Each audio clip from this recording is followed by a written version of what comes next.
Welcome again, Libra. It's 2013 July, your month overview. I'm Dadhichi from astrology.com.au, and I'm looking here at some of the transits, some of the significant transits. We just pick the eye out of it to show you, pardon me, what's going on for you. And you're really going to need every last ounce of that Libran balance, which actually, in my own experience, Librans struggle with balance. This month, that struggle may take the form of money, finance, and generally you probably haven't been worrying too much about money, but right now there could be a few issues, especially since that transit of Saturn into the second sign of your horoscope, the sign of Scorpio, which has everything to do with your money and your finances. And your ruling planet now, Venus, just in this last few days up till today, the 2nd of July, in what we call a hard aspect. So that's very challenging for you, trying to maintain balance, and also trying to balance your friendships with this. Maybe you're trying to keep up with the Joneses, you're sort of looking around you and wondering, wow, why does everyone have this, but I don't? Cardinal mistake. You've got to stop all that sort of stuff. Just keep focused on who you are, what your values are. And I'm going to tell you now, leading up till the 8th, your ruling planet Venus moves into a very nice aspect, again from this 11th house, to the 7th house of relationships. When you can experience something out of the ordinary at that time. Now this could be a little bit of advice. It could be one of those aha moments where someone just says something.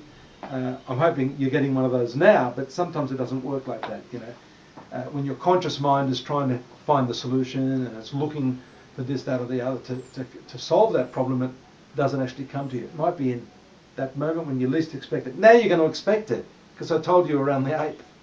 Well, I'm just going to say around that date, leading up to that date. So maybe you won't expect it, okay? But in any case, that's a favourable aspect, and it could be a turning point this month after what appears to be a bit of a shaky start based upon those financial concerns that you have. We see a wonderful combination of the fiery planets moving in your 10th house. We see the Sun there with Mercury. This is called Buddhaditya Yoga in Hindu astrology. Very fine for your intellectual prowess, for showcasing your skills in your workplace around the 10th. And with Mars moving there on the 13th, you won't be taking any sort of back seat in trying to bring forward those talents that you have. And that should be the case. If you've got talents, you should showcase them. Be careful not to be a bit too overbearing with that. Actually, this next few months is going to be excellent. Mars in the top part of the horoscope functions very, very well. Sun functions very, very well. And these planets have a lot of power directionally, what we call Digbala, in the south. So if you want to move south, or if there's a job opportunity south of where you are right now, that's going to bring you some very, very good success indeed.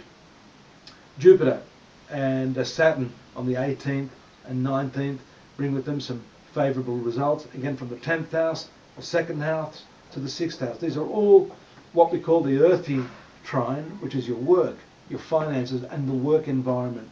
So there's real cohesion now, there's a real focus, there's a real ability to move forward and to get what you want during this very important cycle of these planets.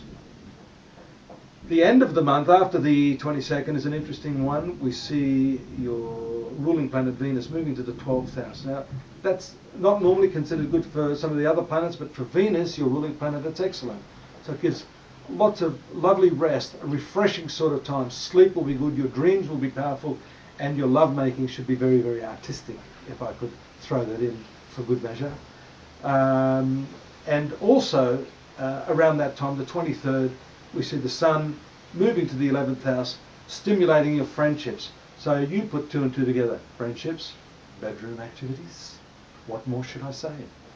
The 28th, the Sun moves to the right angle of Saturn. That could present some problems. You may be forced by some of your friends to take on more responsibility than you'd like. You need to say the magic word, no. And finally, your ruling planet finishes the month on a very fine note with the trine aspect to Pluto from the 12th house to the 4th house. Let me introduce the truck. That 4th house, now that's an omen. Have you heard of a thing called nimitam, or omens? Now I was about to say it has to do with your property, but the 4th house also has to do with vehicles and cars and that sort of thing.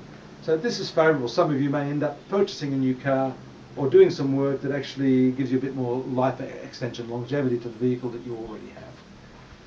I hope you're going to be here next month. I will be. In the meantime, don't forget to join me at astrology.com.au. We've got a whole swag of free readings, oracles, live psychics, including myself, and we look forward to your company there. Till next month, take care and good luck. Bye-bye.